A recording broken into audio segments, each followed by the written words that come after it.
কিন্তু যেহেতু আপনারা জানেন ওবিসি রিজার্ভেশন বিলটা আটকে আছে কোর্টে, এবং আমরা চেষ্টা করছি খুব, এবং আমাদের রিক্রুটমেন্ট এখন অনেক বন্ধ আছে। দিদি কিন্তু চেষ্টা করছেন যাতে করে আমাদের ওবিসি কেসটা মিটে যায়। তো সত্যি কথা বলতে বন্ধুরা, আমরা হয়ে গেছি বর্তমানে বলির পাঠা। ঠিক আছে, তো তোমরা জানো যে আমাদের ওবিসি কেস মিটছে না বলে আমাদের পরীক্ষা হচ্ছে না।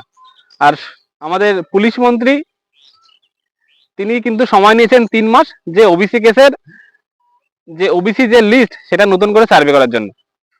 তো কি বলছেন আমাদের মাননীয় মুখ্যমন্ত্রী একটু শুনে নাও, ঠিক আছে? তারপরে বাকি কথাগুলো তোমার সাথে আলোচনা করছি।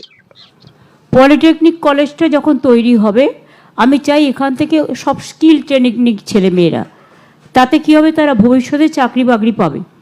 সেই জন্যই পলিটেকনিক কলেজটা যখন হবে তখন আবু বকর সাহেবের নামেই হবে, আর হসপিটালটাও যখন এখানে হবে তখনও ওনার নামেই হবে। যে 100 বেডের যে হসপিটালটা তৈরি হচ্ছে, যার প্রায় অনেকটা কাজ হয়ে গেছে, কিন্তু শেষের দিকে।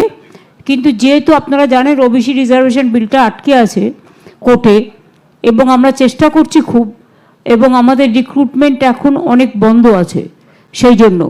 এবং আমার প্রায় তৈরি করা লিস্ট থাকা সত্ত্বেও ডাক্তার নার্সদেরও আমরা অ্যাপয়েন্টমেন্ট করতে পারছি না, ফলে এটা আমাদের ফেস করতে হচ্ছে।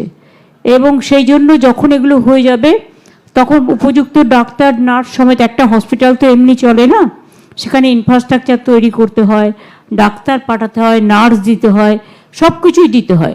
সেই জন্যেই ওগুলো যখন হয়ে যাবে তখন এটা চালু হয়ে যাবে। ঠিক আছে, পুলিশ মন্ত্রী নাকি চেষ্টা করছেন যাতে করে আমাদের ওবিসি কেসটা মিটে যায়। 3 মাস সময় নিয়েছে, এইভাবে আর কত সময় নেবে? মানে এইটুকুই জাস্ট কোশ্চেন আমার, যে তিনি আর কত সময় নেবে, আর আমাদের কপালে আদৌ কি চাকরিটা আছে? এটাই আমার কাছে কয়েকটা কোশ্চেন আছে।